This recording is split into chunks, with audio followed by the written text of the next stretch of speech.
കട്ടത് ചില്ലറ തുകയല്ല, പൈതൃകപരമായ ഒരു സമ്പത്തിനെയാണ് കട്ടത്. അത് ഒരു സോഷ്യൽ മീഡിയ താരം 774 കോടിയാണ് കട്ടോണ്ട് പോയത്.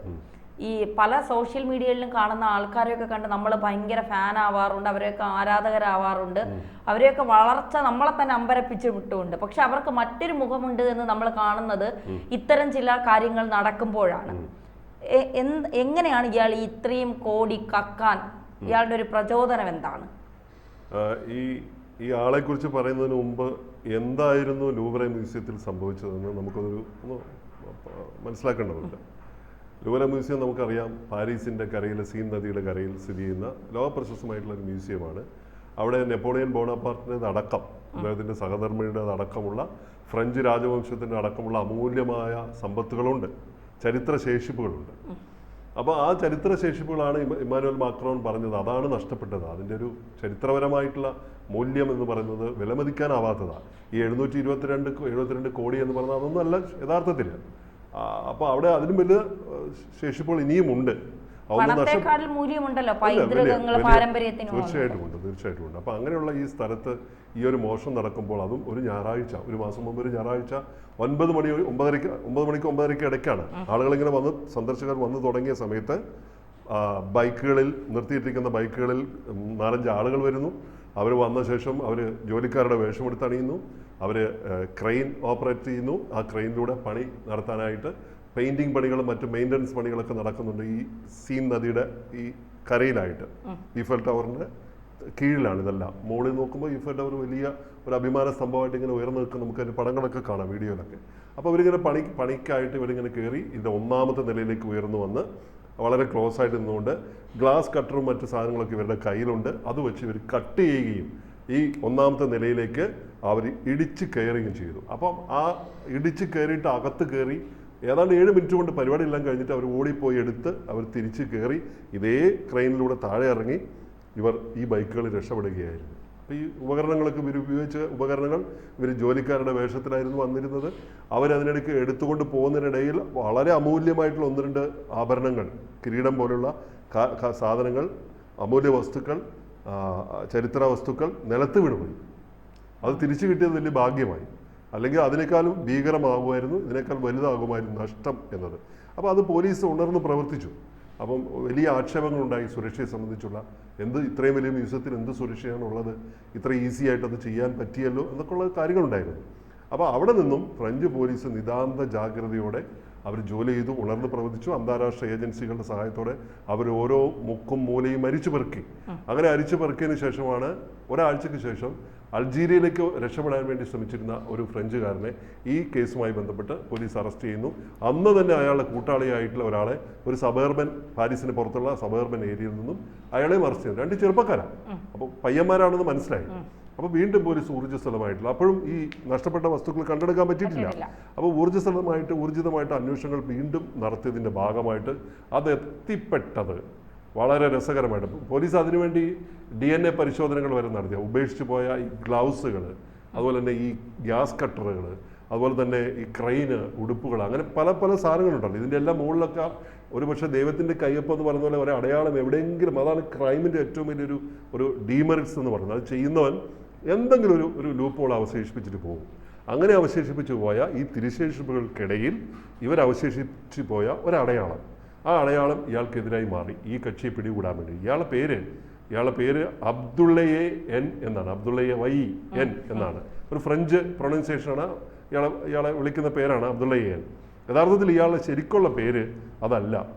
ഇയാളുടെ ഓൺലൈൻ ഐഡൻറ്റിറ്റി എന്ന് പറയുന്നത് ഡുഡു ക്രോസ് വിറ്റ്യൂം എന്നാണ്. ഭയങ്കര വിചിത്രമായ രസമുള്ള പേരാണ്. DOU ഡൗഡു എന്നൊക്കെ പറയാം. ഡുഡു എന്നൊക്കെ പറയാം. ഡുഡു ക്രോസ് വിറ്റ്യൂം.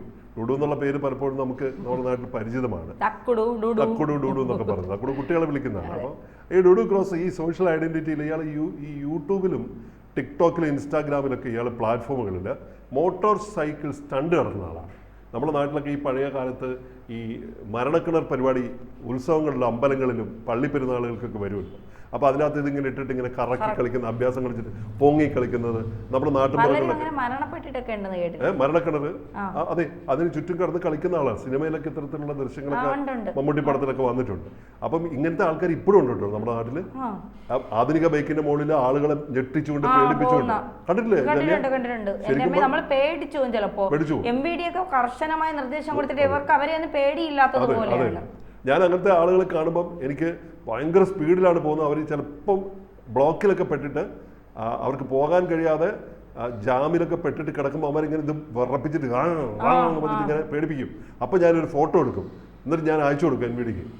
അപ്പോൾ അയച്ചു കൊടുക്കുമ്പോൾ അങ്ങനെയൊക്കെ പൊക്കിയ ചരിത്രമുണ്ട്. അപ്പോൾ അങ്ങനെ ചെയ്യണം കേട്ടോ, നമ്മളത് ചെയ്തിരിക്കണം, നിർബന്ധമായി ചെയ്യണം. പക്ഷേ പിടിക്കാൻ പറ്റില്ല. അത്രയും വെളുപ്പിനൊക്കെ അധികാലത്തൊക്കെ നമ്മൾ പിന്നെ ട്രെയിൻ കയറാനോ അല്ലെങ്കിൽ മറ്റെന്തെങ്കിലും കാത്തു നിൽക്കുന്ന സമയത്തൊക്കെ ആയിരിക്കും പട്ടക്കം പൊട്ടുന്ന ശബ്ദത്തിൽ നമ്മളെ കടന്നു പോകുന്ന പേടിപ്പിച്ചുകൊണ്ട് പേടിച്ചു. ഇത് കാണുമ്പോൾ സൗണ്ട് പൊല്യൂഷൻ. അപ്പൊ അങ്ങനെ അഡ്വഞ്ചറസ് ആയിട്ട് മോട്ടോർ സൈക്കിൾ പരിപാടികൾ ചെയ്യുന്ന ഒരാളാണ്. ഇതിലൂടെയാണ് അയാൾ പ്രശസ്തനായത്. പാരീസിലെയും ഔബർ വില്ലിയേഴ്സിലെയും മോട്ടോർ ക്രോസ് അഭ്യാസങ്ങളുടെ ഇയാളുടെ വീഡിയോകൾ നല്ല ആരാധക വൃന്ദം ഉണ്ടാക്കി കൊടുത്തിട്ടുണ്ട്. അപ്പോൾ ഈ കവർച്ച നടന്ന ഈ 19-ാം തീയതി, ഒക്ടോബർ 19-ാം തീയതി കവർച്ചയ്ക്ക് ശേഷം ഇയാൾ ഈ ഔബർ വില്ലിയേഴ്സ് ഒരു സ്ഥലമാണത്, ആ സ്ഥലത്തെ വീട്ടിൽ വെച്ചാണ് ഇയാളെ പിടികൂടിയത്. കവർച്ചയും ഗൂഢാലോചനയൊക്കെയാണ് ഇയാളുടെ മുകളിൽ ചാർത്തിയിട്ടുള്ള കുറ്റം. നിർണായകമായ സൂചനകൾ ലൂവറെ ഈ കവർച്ചയിൽ ഈ അബ്ദുള്ള, ഈ ഡുഡുവിന് അയാൾ പങ്ക് തെളിയിക്കുന്ന നിർണായകമായ തെളിവുകൾ ഇയാൾ ഉപയോഗിച്ച ഈ ഉടുപ്പ്, ഈ ജോലിക്കാരുടെ ഉടുപ്പ്, ഹെൽമറ്റ്, അതുപോലെ തന്നെ ഈ ക്രൈൻ, ഗ്ലൗസ്, ഉപേക്ഷിക്കപ്പെട്ട ഗ്ലൗസ്, അതുപോലെ തന്നെ ഈ ക്രൈൻ, പിന്നെ ഇത് മോഷ്ടിക്കപ്പെട്ട ആ സ്ഥലത്തുള്ള തകർന്ന ഡിസ്പ്ലേകൾ, അതിൻ്റെയൊക്കെ മുകളിൽ ഇയാളുടെ DNA കണ്ടെത്തി. DNA നമുക്കറിയാം, ബ്ലഡ് സാമ്പിളിലൂടെ വരാം, പിന്നെ മുടിയിലൂടെ തലമുടിയിലൂടെ വരാം, നഖത്തിൻ്റെ ഇത് വരാം, ചെറിയ മൈക്രോ ലെവലിൽ മതി. അത് പോലീസ് അരിച്ചു പെറുക്കി ഇയാളെ കണ്ടെത്തി, ഇയാളാണെന്ന് കണ്ടെത്തുകയും ചെയ്തു. മറ്റൊരു വലിയ തെളിവായിട്ട് വന്ന് ഇയാൾ രക്ഷപ്പെടാൻ ഉപയോഗിച്ച ആ മറ്റേ വണ്ടിയില്ലേ, ആ ഡുഡു വണ്ടി, ആ കുടുകുടു അടിക്കുന്ന ആ വണ്ടിയില്ലേ, ആ തക്കുട് വണ്ടി യമഹ T-Max എന്ന വണ്ടിയാണ്. അത് മെഗാ സ്കൂട്ടറാണ്.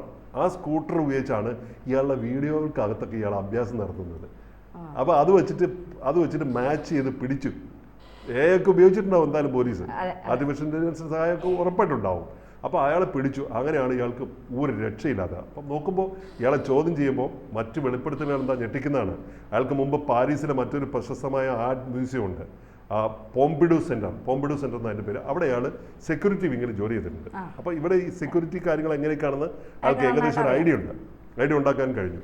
അപ്പം മ്യൂസിയം സുരക്ഷയെ സംബന്ധിച്ച് പിന്നീട് വീണ്ടും അന്വേഷണം പോകുമ്പോൾ 15-ലധികം ക്രിമിനൽ കേസുകളിൽ പ്രതിയാണ്.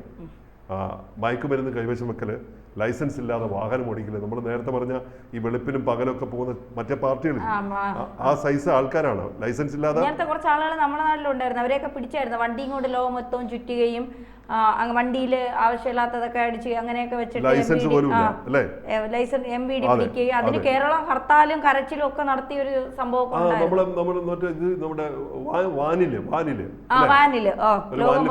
ഭയങ്കര വാർത്തകളൊക്കെ ആയിരുന്നു.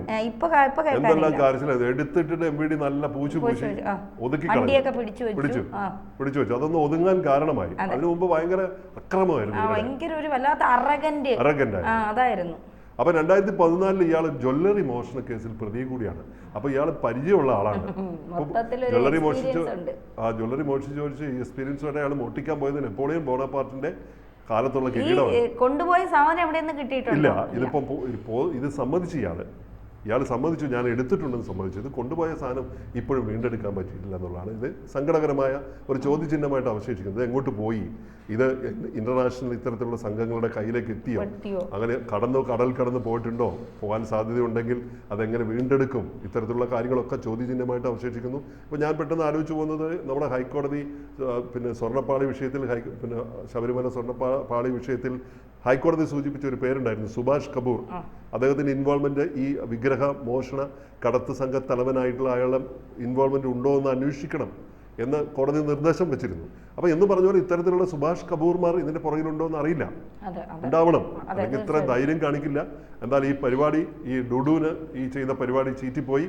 അയാൾ മര്യാദയ്ക്ക് കുറച്ച് ഭംഗിയായിട്ടൊക്കെ ജീവിക്കേണ്ട, അത്യാവശ്യം പോപ്പുലറൊക്കെ ആയിട്ട് നടന്നിരുന്ന ഒരാളാണ്. ഞാൻ അയാളെ കണ്ടു, അയാളുടെ വീഡിയോസ് കണ്ടിരുന്നു, അയാളുടെ ഫോട്ടോ കണ്ടപ്പോൾ നല്ല ആരോഗ്യവാനായിട്ടുള്ള സാഹസികനായിട്ടുള്ള ബെയർ ബോഡിയിൽ നിൽക്കുന്ന ചിത്രങ്ങളൊക്കെ ഉണ്ട്. അപ്പം അങ്ങനെ ഈ ഇത്തരത്തിലുള്ള ഡുഡുമാർ നമുക്കിടയിലുണ്ടെങ്കിൽ, നമ്മൾ സോഷ്യൽ മീഡിയയിൽ ഉണ്ടെങ്കിൽ, മറനീക്കി എന്തെങ്കിലും അവരുടെ യഥാർത്ഥ മുഖം അനാവരണം ചെയ്യപ്പെടും.